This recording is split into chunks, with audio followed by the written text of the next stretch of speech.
Life is funny. We spend our entire childhood playing, only to be told to stop and grow up as we become adults. We have to become responsible. And with that responsibility, we stop having fun. We stop moving and doing the things that kept us healthy and full of life when we were kids. Those very things that helped us mature from kids into adults. We stopped playing. We did, however, start working out. Maybe that's why so many people hate working out. Don't we already work enough? And then to compound the issue and make matters even worse, we get injured working out. So we have to rehab those injuries. Where's the fun in that? No wonder so many people have a love-hate relationship with working out. It really shouldn't be this way. We shouldn't have to work so hard to stay in shape. There's got to be a simpler, easier way to do this. Something that's actually fun and allows you to play again. Well, I think I've found the answer. Hey guys, what's going on? Jeff Newport, Master RKC here with my good buddy. My name is Tim Anderson, RKC Level 2 and co-author of Becoming Bulletproof. Cool, and so I want to shoot this quick video for you, attached to the previous video of us goofing around to tell you a little more about Becoming Bulletproof. So that's kind of a show. So Tim, why don't you tell the people watching this video about Becoming Bulletproof? Like what does it mean to become bulletproof? Basically, Becoming Bulletproof is my idea that we should be able to do anything we want to do. Run, jump, play, all the things we were created to do without getting injured, without fear of getting injured. Yep. Because we want to enjoy and live our life, not sit on the sideline. Yeah, key point, enjoy and live our life. So I think it's important to note that you saw me goofing off in that video with, attempting to throw a football and attempting to run and sprint and all that good stuff. Tim's the pro. I'm just a former busted up weightlifter and wrestler, so I'm not good at any of that stuff. But it's important to me and for you guys to see that because I couldn't do any of that stuff. And I had used some other systems before which had gotten me to a certain point. So it had gotten me out of pain, but it never really gotten me from pain into performance. And it wasn't until I started using Becoming Bulletproof a couple years ago with Tim that my performance levels really took off. And by performance, I mean I could run and jump, sprint, roll, crawl, dive, throw. I mean, pretty much anything you'd want to do as a kid, I can do now knocking on the door of 40, which is really important to me, and it's probably going to be important to you if you've got some limitations, injuries, and restrictions that have kept you from doing what it is you want to do. Like I said, I hadn't been able to do any of that stuff through my 30s, and now knocking on the door of 40 with a 15-month-old son, I'm feeling great. So what we'd like to do now is show you one of the pieces in the Becoming Bulletproof system, and we're going to put our cameraman Paul on the spot, and he's going to fade this part of the video out, and we're going to pull him in here, and Tim is going to demonstrate some stuff with Paul, and I'll probably do some audio commentary in the background from behind the camera. So, all right, Paul, you're up. Go ahead and fade that puppy out for me. All right, so Paul and I have switched roles. Paul's our cameraman. And so Tim is now going to we're just making this stuff up as we go along. It's a highly professionally made video, as you can tell.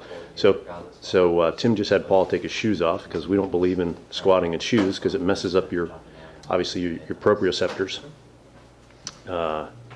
in your feet. So, but what Tim's doing now is he's just going to grab a baseline on the goblet squat with Paul, which is important. He sees low back rounds and gets to about just above parallel. Paul's been standing behind the camera. He's not warmed up. So, and then we're going to demonstrate, Tim's going to demonstrate the neck nod, which is, it's going to look really weird. And for most of you, or some of you, maybe most of you, be like, oh my gosh, he's putting his neck into hyperextension. And maybe he is, maybe he isn't. But our challenge to you is to reserve your judgment, all right? We're just doing a demo with Paul. Is to reserve your judgment. Actually do this yourself and run this test that we're running with Paul and see what kind of difference it makes. So Paul's doing the neck nod and he's simply just rolling his chin to his chest and then lifting his chin up. Now obviously if you've got some neck issues, you're not going to want to do this, okay? If you've had neck issues in the past and you got neck restrictions, you may not want to do this either. So this is only if you got a clean bill of health and you're not under doctor supervision or anything like that.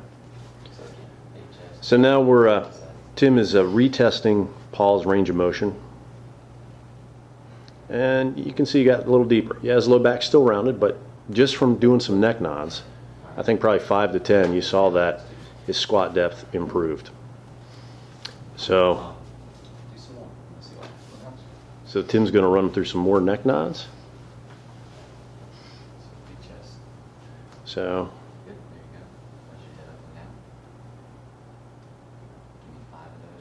and actually Paul's using a bigger range of motion here.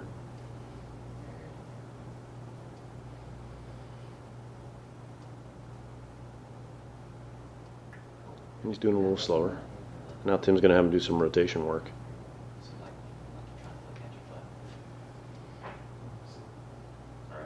You heard that cue. It's like, look at your butt. So Paul's looking over his shoulder, looking at his butt.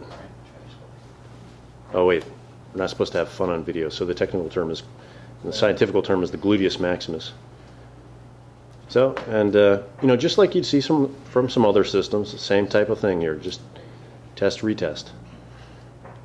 And you can see the rotation work probably not so good for Paul. It kind of decreased his range of motion there.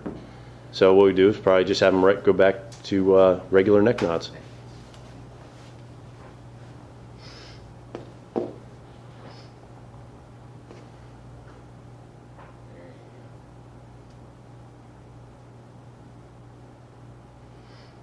And you can see that, so this is the third time through Paul is doing this, and his range of motion, especially in flexion, is actually getting better. Neck flexion. And you can see he's not compensating by using his upper back either. He's actually just using his neck. So he's not doing like a cat camel or anything like that from yoga or any T-spine mobility work.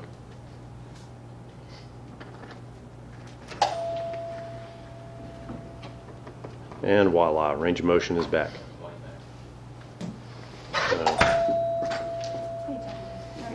All right. All right, good enough. We're going to pull Paul back out here, and I'm going to jump back out in front of the camera. Okay, so there you have it, neck nods. Now listen, if you got bad knees or bad hips or something, you don't have to pair the neck nod with the goblet squat. You can use the swing, you can use the military press, you can do ab work. I don't care what you do, but the point is that you actually give the neck nods a shot, right? Test the original initial range of motion and strength, do some neck nods, retest. Very simple, just like other systems that are out there. But I guess you're probably wondering, this is so simple, why should I do it? It can't possibly work or do anything. And is there any science behind it? We live in a world that's empirical, and we got to know like why we're doing everything. And if there's no evidence to back it up, it can't possibly be worth anything. So, Tim, tell us, why neck nods?